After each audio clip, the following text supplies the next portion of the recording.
If I can be part of what helps you, but you do the major work or you make the final thing, you're gonna own it more. So what I would do with people is I'd say, simple, here's your problem. I want you to write down what the problem is and describe it in 2 sentences max. This is your memo, 2 sentences, crystal clear that anybody will understand it. If you have to write more than 2 sentences, you have to tell them a paragraph, the question doesn't work. It has to be maximum of 2 sentences, ideally 1, so crystal clear, anybody can understand it. That's number 1. So you write that down. You write down, define the problem with precision. Describe the problem or the request. And sometimes it's not a problem, sometimes it's a request.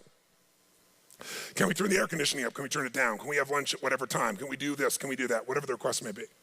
So they write it down. Then the second thing I have them do is describe 3 solutions to their request or problems. 3, and I use keywords, 3 cost-effective, intelligent, viable solutions. Might be viable, time viable, resource viable, whatever the case may be, viability. So what are 3 intelligent, practical, viable solutions that you believe we can implement, to solve this, or to meet this need? By the way, why do I have them come up with 3? Someone tell me why. 1 choice is no choice. 2 choices is a dilemma. Until you have 3 choices, you're not at choice.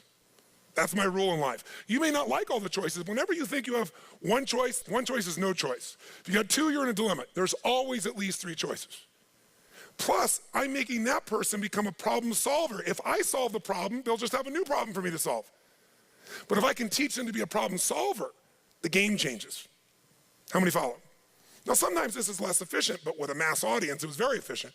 And then they turn that in, and then I have a choice. I can now respond back by saying, circle, I accept your request, or I think solve the problem, we'll do it with your number 1. Or I could modify it, I'm willing to do that, but I think we need to do this and this is the way to do it. Or I could reject it and tell them why. And then we'd have this communication. It was very efficient. This is very different than, tell me what you think we should do in a suggestion box. So now, tell us your question and then tell us at least 3 answers.